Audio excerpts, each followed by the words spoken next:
Question for Eric. Could you give us a brief rundown of the forward finances?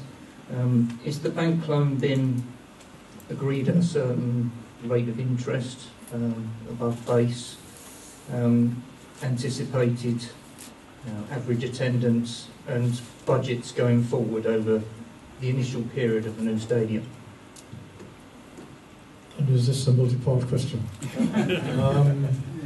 Right, I'll probably forget part of it, but you won't allow me to move on with answering, I'm sure, John. The bank loan, there's 2 or 3 options, some more expensive than others depending on how flexible we want it to be. There are things like you can perhaps go for a longer term loan, which gives you greater security, but you pay more, or a shorter term one where you can roll it over regularly, every 5 years, say, and pay a small premium for doing that. So the intention is it will be base plus a certain amount rather than a fixed rate. But if a fixed rate comes on that's a bit higher but is good enough, we might go for that. At the moment that's still being discussed, I wouldn't even say negotiated. What attendance are we going for? Well, the average at a brand new stadium where no relegation or promotion has taken place is 50% above the existing one. So if you took last year's, it was 4,539, I think. So it would be 6,774, something like that. I put in 6,750, that's 24 on the side of prudence. And I've also put in a small increase in prices because by then, it would have been several years since we had a price increase. That's not to say it's fixed, but in order to do some credible budgeting, that's what's going in there. But I've been very prudent. For example, I've put in no spike in merchandise sales for the opening of the new stadium. I've put in a decent whack for the first pre-season friendly there, whoever that might be. Well, no, genuinely, we don't know who it is. Part of the deal with Chelsea, I think this is well known, if not, I'll tell you now, is that they will play 2 pre-season friendlies at our ground. But I would not want to waste one, I don't mean that in an insulting way, by making it the first one when we know we'll sell out whoever we play. We're pretty confident we're going to sell a Chelsea game out, so let's do that in year 2. And have year 1 for, well, you know who I'd like. Sunderland. No. Barcelona. Or something like that. Some other fan-owned club like Barcelona. But that's the sort of thing we had. And then there is, you've not seen, I think, recently, John, the way we put the budget together, but there's a massive fine detail, I promise you, it's bottom-up budget for how we got to the figures that show where we are.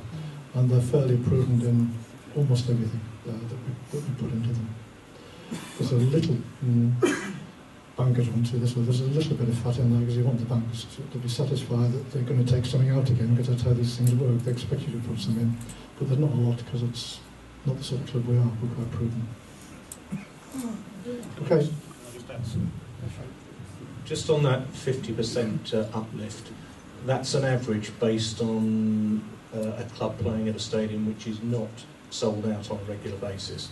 So I'd like to think that maybe there is a little bit of leeway in those figures for doing slightly better.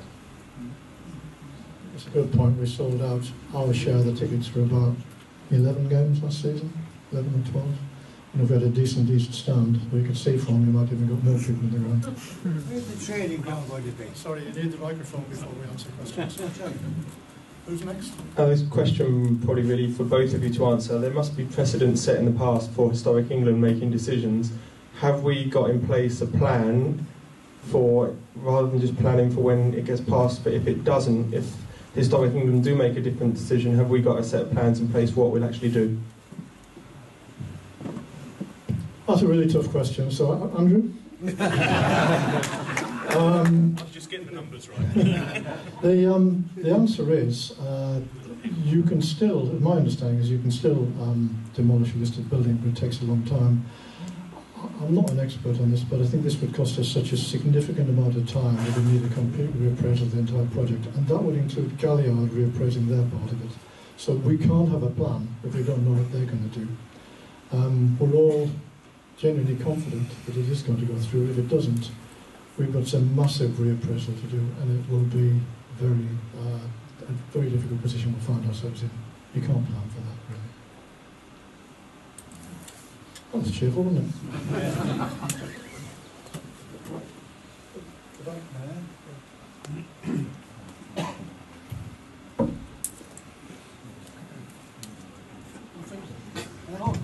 for the mind. Hi, it's Colin. Oh, okay. Right. There was an idea that part of the can you hear me? Yeah. Part of the deal would be that we might be able to put in, say, a small pub or bar at one end, which would be open on non-match days for the locals to use, and not just a large area that's open on match days. Has that been put on hold or gone?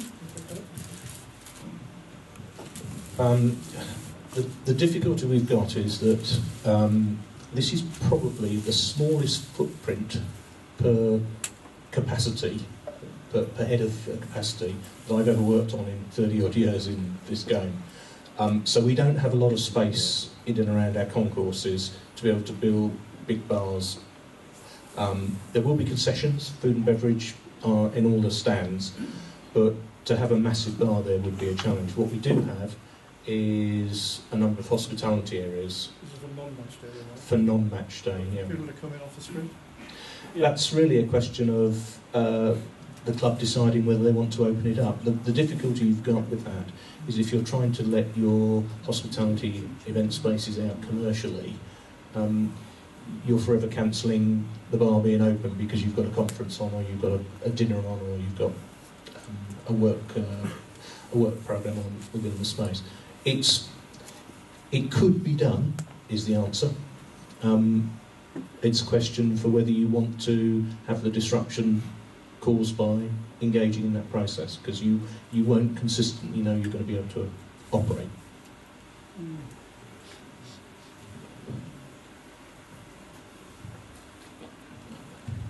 Yes, sorry. Mr. Nandle, Mr. Chairman. How realistic are we for start playing in 2019, 2020? And are we in contact with the Hayden Road, British Rail, if I may say British Rail, I don't know who run. Are we in contact with them to let them know that things will start moving 2019, 2020? We're both going to answer this, not with alternate words. We're confident. There's a schedule there that has a bit of fat in it. I don't think Andrew said that if we had to, we could bring forward the fitting out bit into while they're still constructing. For example, you don't have to build the pitch after you finish constructing all the outside the stadium. We could bring it forward and build it a bit sooner. So if everything on the main stadium is running a bit late, you could start the other stuff sooner than you'd originally planned and overlap the two. That would make it a bit more complicated and complex and a little bit more expensive, but there is fat in there for that. Plus, at least one of the tenderers has said they can build the stadium faster than we're allowing for anyway. So we're confident. We're not certain, because you won't be till you start building, but we're confident. As to what's been done in terms of local transport, there's been an awful lot of work done, but Andrew is far better placed than I am to speak about that, so I'll pass it to him. You may not know much, Andrew, you know more than me. I'm beginning to recognise that.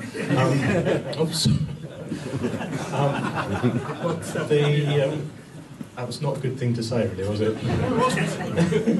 What was your building? The various transport authorities have all had to be negotiated with, or at least alerted, as part of the planning process.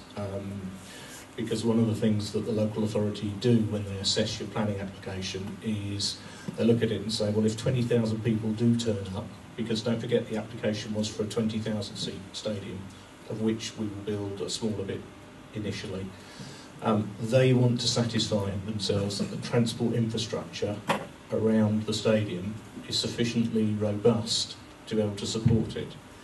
TfL, as part of that process, grilled us, I think it's fair to say, pretty hard, and through the Section 106 will receive a capital payment to enhance some of the bus routes, to change one or two of the bus stop provisions, to upgrade the service to reflect the needs of the stadium. So effectively the various transport bodies are represented by TfL, and they were part of the consultation through the planning process, and they are supportive of what we have done. Thank you.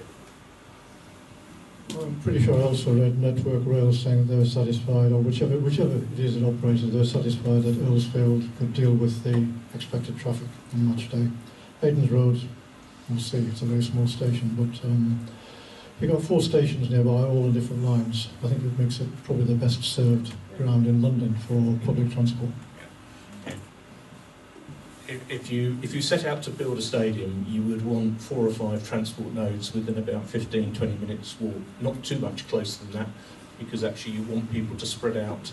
And if you actually look at where we are to the Plough Lane site, you have 4 or 5 nodes within about 15-20 minutes walk, which is just about as good as it gets. Hi, I've got first question from the web jam. How long is the anticipated decision now with your forthcoming elections? From Historic England? Yeah. From Historic England, yeah. What we understand, first of all, when Andrew said he hoped that there wouldn't be a change of sports minister, it's not to say we have any preference for a government of any kind, not publicly anyway. But if it were to be the Conservatives in, then our preference would be to keep the same sports minister, because you don't have to then brief a new one. It's a change of government. That is a problem for us, in that anybody new settling in isn't going to regard this as their top priority. We've been told, informally, that the recommendation of the consultants, from the consultation that took place, went to the Secretary of State 2 or 3 weeks before the election was called. We just didn't get a decision from her. So there's no reason to think that it's going to take a huge amount of time, other than, especially if you've got a new Secretary of State, or you've got a new Secretary of State. But the exact date, it's up to them. They can do it when they like. If they don't think it's a top priority, it won't get done. I would expect, my personal view is I'd expect it to be not much less than 2 months after Thursday, but we'll see. And then just another side question from myself is, will we actually have possibly a big screen LED scoreboard within the stadium to show, firstly, it would be great to see quick replays of the goals, but with this would also give the possibility of extra advertising revenue. Well, Andrew can talk about the technicalities of doing that. Whether we have them or not is a matter of fitting out cost. They're not cheap, and I think... Well, you can get them sponsored. You can get them sponsored. I was not here, so I'm confident we can get them sponsored. I think when it comes to things like that, which feel to me like extras over and above the stadium that we all want, then you have to look at the business case. If you think you can get it sponsored, if you think that the rate of return will pay for it in 2 or 3 years, then you'd probably go for it, provided that the capital is there to pay for it. If it isn't, we'll come back and say, look, we'd be far better off, I don't know, putting in another 100 seats, because that would be better. And I'm clear I'm making that up. So it's a matter of priorities, and we don't yet know what those priorities are. But I'd love one, wouldn't you? Good, yeah. Andrew, anything to add to that? Just to reassure you that within the fitting out budget, there is a sum of money for, should we just call it technology, TVs, round screens and things. And as Eric said, it's a question of where is that buck going to get the biggest bang. But the location for one, that's the question. Yes, within the structural design, we actually have 2 possible locations. Not saying we're going to put 2 in, but we have a couple of locations that we can do. But yes, you're quite right. Today, in today's market, you can get these things sponsored, but you lose a lot of the advertising revenue, and it's a question of, do you need the capital, do you need the income? One question about the FF&E actually, Mr. Williams. Is that going to be a two-part tender for the FF&E stuff? We're going to do that in one go because we're thinking about discounts and stuff. I would think we will package them up. There'll be a series of individual packages. I'm not envisaging doing it as a 2-part. I think it will just be a straight tender, and because a lot of those items relate to things that people very often spot attached to sponsorship or value in kind offers. So they're very deliberately, from working in the stadium industry, there are a number of things that people offer as a value in kind, and that may or may not be attractive, because you get the kit, but then there's always something the other side. But yes, there'll be single stage, packaged up for each bit of that fixtures and fittings. Thank you. My name's Ray. If there's a change of government, will you have to carry out a financial review? Because it could have changed the economics of the country. And the other thing is, there's been an increase in the number of terrorist attacks. Have you carried out a recent security review, or do you intend to? Thank you. If there's a change of government, I guess the only realistic change of government, without meaning to be political in any way, is Labour. I can't imagine making a significant difference to the stadium or the economics of it. They do have some plan further down the route to reduce VAT, which would meant to pick up the prices the same, would make more income for the club. So one of the first things I thought when I saw that. So no, I don't think it'd make a big difference, honestly. As for security, yes. One of the good things, I'll pass it over to Angela, one of the good things about the stadium, one of the things I don't like about this, what we're having to do with the stadium is, it's not particularly visible from the road.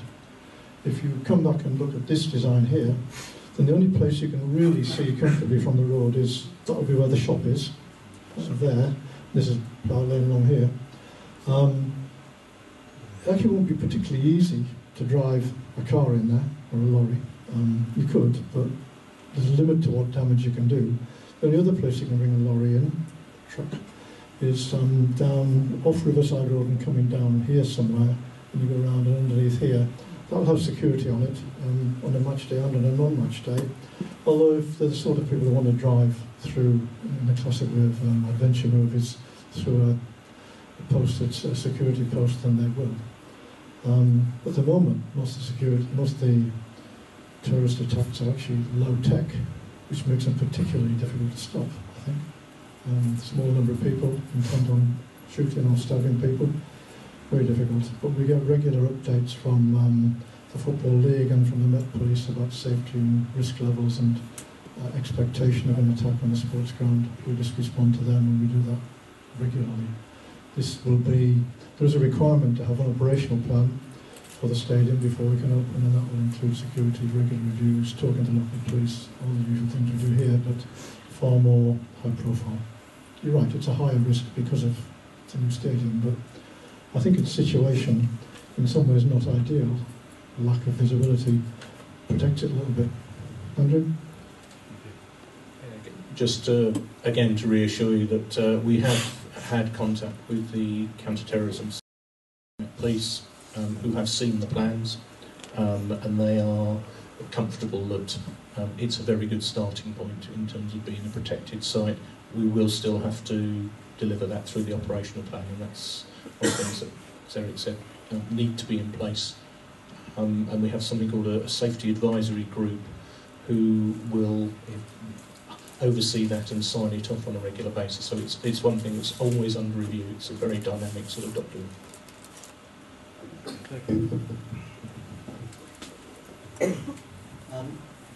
Old sites often have things in them you don't know about. The risk associated with having expensive clear-ups of some of the awful stuff that's in our ground. That doesn't lie with us, does it? No.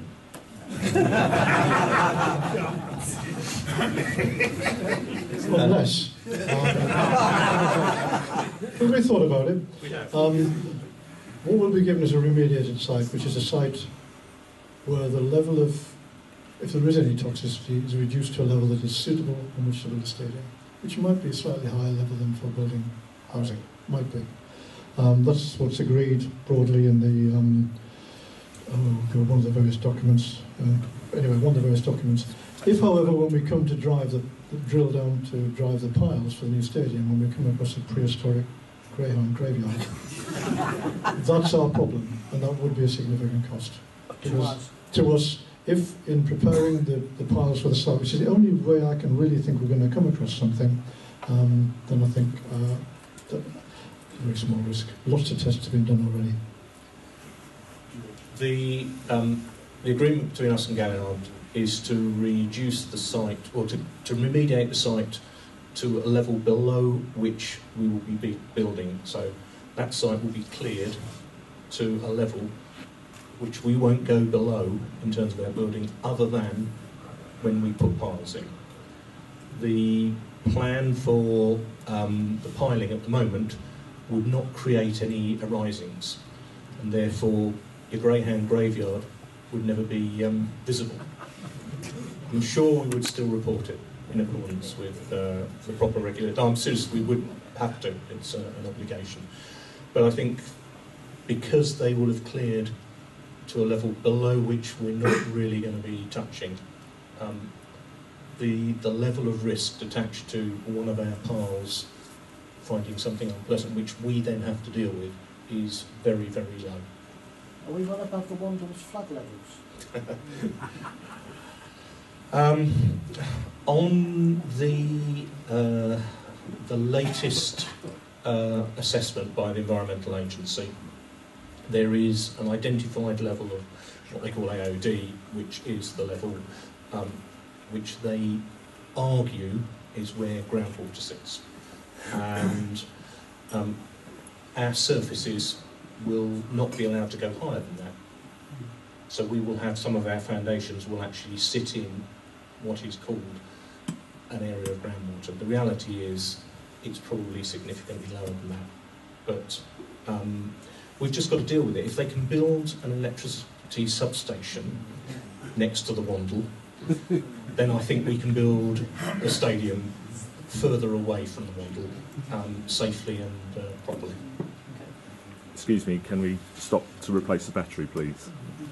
I'm all right, thank you.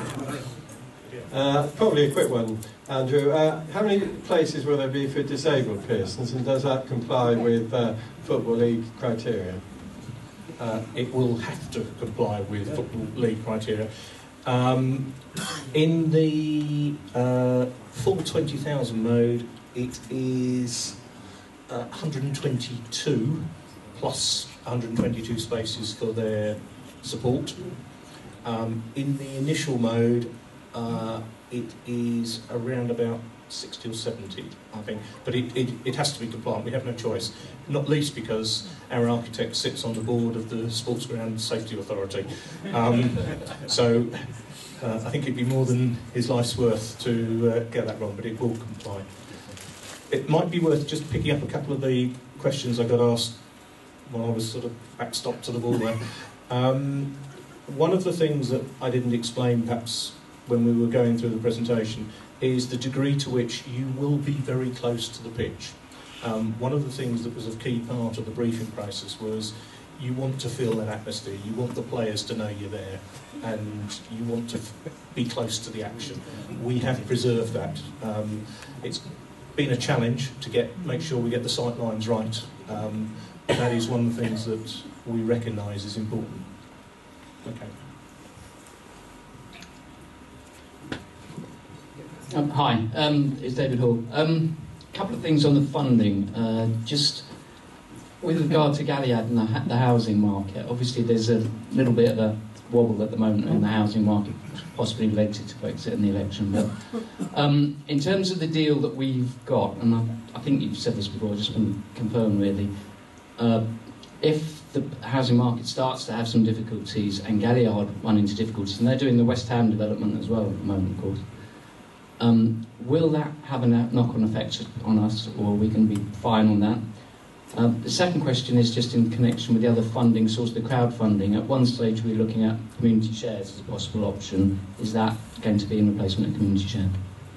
Okay, Galliard first. Both we and the council are anxious that we bluntly were able to build our stadium. So the council have been very strong about this as part of the, I think it's in the development agreement, there's so many blooming documents around, but anyway, it's written down that Galliard will provide absolute assurance that even if they would have financial difficulty, we will get our money. And indeed, it's also set in such a way that there's certain parts of the site they can sell, but they can't let people occupy until we've finished past the stadium. So there's again another condition that basically if they haven't given us the money, then they can't build out. So we're confident we can be that the money will be independently underwritten that they're providing, and therefore it'll come to us, and that will not be something that gets in the way of us building out the stadium. That will be assured from the day we sign the Section 106, so we need to get it signed. Until then, obviously, anything could change. The second part of the question was, how was my memory? And the answer is I don't know. Crowdfunding against. Oh, crowdfunding. We talked about community shares, and one of the issues about community shares, one of the benefits of community shares was they would be issued by the Dons Trust, and they would be eligible for enterprise investment scheme relief, where basically if you invest £100, provided you're a taxpayer, you get £30 back from your tax bill. That is not available anymore to the Dons Trust or to the football club because of changes in the tax rules, and therefore we're looking at different ways to raise money from different types of share issue or other crowdfunding. But it isn't worth doing a community share issue because the obvious benefit of doing so has disappeared, sadly. Hi, Eric. I think I asked a question a while ago now on WebJam to Roger Evans about supporter involvement in the stadium. So I'm looking for a guarantee really that when the stadium opens we will have had some involvement in our matchday experience, such as choosing of caterers, types of food, beers, and just our general involvement in the matchday, so that we actually get a chance to consult on the stadium. I understand we can't consult on the structure and things because that's kind of set in stone, but hopefully we will, or hopefully you'll be able to guarantee us that we'll get the opportunity, as has been said all along, to actually have an input in what we want on match days, and that we won't just turn up on day one to find we've taken the caterers with us, and that the beer is the same, just we've moved the kegs. Okay, you're right about the main stadium itself. It is such a tight design, there's almost no flexibility, and some of the things, when I dip into the chat sites about can we have statues to Roy Law and Donny Botsford on the North-South Street, we can't, it's not ours. And if we did, we would be breaking the rules about the space you need to evacuate the stadium. So things like that are just not open for discussion because we can't do it. We wouldn't be allowed to open the stadium if we did. So it's very limited, and also the space inside the stadium for other activities is similarly limited. Believe me, we've gone through many iterations trying to work out how we can fit everything in that we need. So I'm just emphasising the point, you're right, but other things about how the stadium is dressed, how certain things inside there are provided, yeah, I believe that we should be consulting the fans on it. But I think we should also make sure that when we consult the fans, that we consult them with good information. Because there's all sorts of ways of running things that small numbers of fans would like, who can be very vocal, but actually are grossly inefficient and uneconomic. So we have to, I think, try and get a balance, which we can point out to you. You can vote for this if you like, but if you do, it'll cost us this, which is the equivalent of a member of the academy, say. But yeah, personally, I would encourage that and would like to see it. I have personally no great designs at all on how it looks. I just want a new stadium, so yes, we should do that. It's only we've talked to Matt Breach, the Dons Trust Board, about when we do that, and we're not ready yet. But by not being ready yet, I don't think we're cutting you out of anything that you could conceivably influence. Is that fair, Andrew? Being selfish again, Eric, I sit on the halfway line 3 rows back. I'd quite like to sit there again in the new stadium. Have you put any thought into how we're going to actually allocate the seats to the fans in the new? Already booked yours, Alex. Any more questions? Yes and no, in that I think we need to give existing and longer-term season ticket holders some kind of priority. We haven't gone into the detail of how we do it, but what I would like to do is, at a minimum, this is wishful thinking, I'm not discussing it with Andrew, and to impose it on him, is at least have a thing like you can get at some places where what the view would be from various parts of the ground, so you can see. Or even, if we can manage it, take people in and say, this is where the seats are, and if you've been if you're a current season ticket holder and have been for 5 years, you get first dibs on this area, that sort of thing. That's what I'd like to do. That's what I think will be consistent with the ethos of the club we try to be. How easy it will be to do, I don't know, but I won't have to do the detailed admin, so I think we should do it. I didn't hear that, Alex. As long as my seat's there, that's fine. As long as your seat will be there, I promise. Hang on, Andrew was going to add something in the end there. Your seat may not be guaranteed, but it's really say something. I think it's really good that Eric's guaranteed your seat.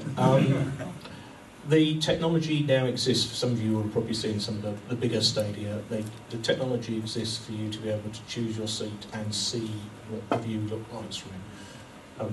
The question for you as a club is, do you want to invest in that technology? Would you rather put your hard-earned capital into some other investment?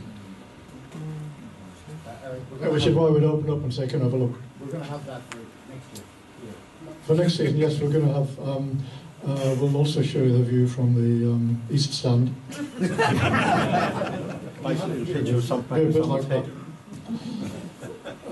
There's a question. Oh, Roger. Yeah. Will the pitch at the new stadium be any bigger than the one here?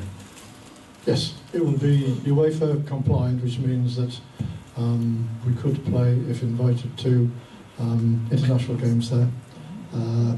And most realistically, for a stadium of our size and our location, maybe an under-21 international game, that sort of thing. But yes, it will be. It's a tight fit, but that's actually what we want. We want the fans to be near the edge of the pitch.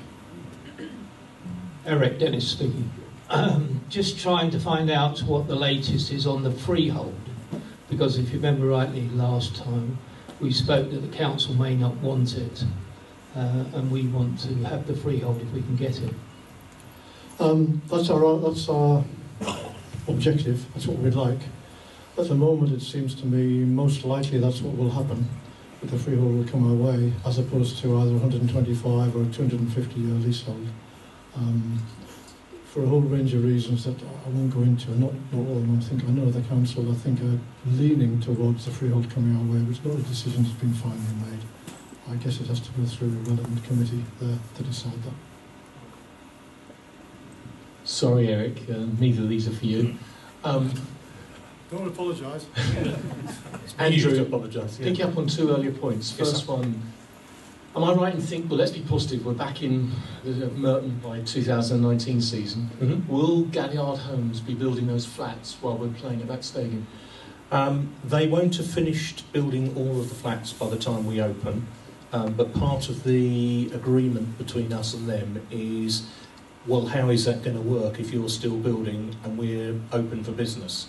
And we have some protocols established in terms of how that will happen, the fact that on a match day, for example, that north-south street, if they're still using that as a means of finishing off their building, that will be closed up and given to us on a match day. So, yes, we know that they won't be able to build 600 units in the time that we can build our stadium, but we've built in agreements and protocols as to how we will then be able to operate safely and get our safety licence to do so. Thanks. The second thing was about sight lines on the design. Am I right in thinking as well that you're looking to have a completely clear sight line around the ground? Or are we going to have pillars or restricting view? Because it looks like the floodlights are built into the main stand rather than come into the terracing or seating. Yeah, the floodlights sit effectively behind the terracing, although they go through it in places, but in principle they sit behind. Some of you eagle-eyed people did spot that on one of the early images there appeared to be some posts at the front of the temporary stands. That was a very old design. We are trying to make sure that in the final version that bulb will go the whole way round. There will be no obstructions, and all the sight lines will be what we call C90, which is a measure of quality in terms of viewing the pitch. So everybody will get a very good view of the pitch. In the temporary solution, we're working on a design that will allow the same C90s. It's still close, and we clearly would like to eliminate any chance of any posts at the front. I think I'm right in saying that a C90, this measure of view, is a measure of the height above the person in front of yours head that your eyes are, in millimetres. Very good. Millimetres. So your eyes are 90 millimetres above the top of the head of the person in front of you, so you can see over them and see the pitch. I just thought you'd be interested to know that in the East Span, the C is a negative number. Because your eyes aren't above the top of the hill. Which is why we need to move. One of the reasons we need to move.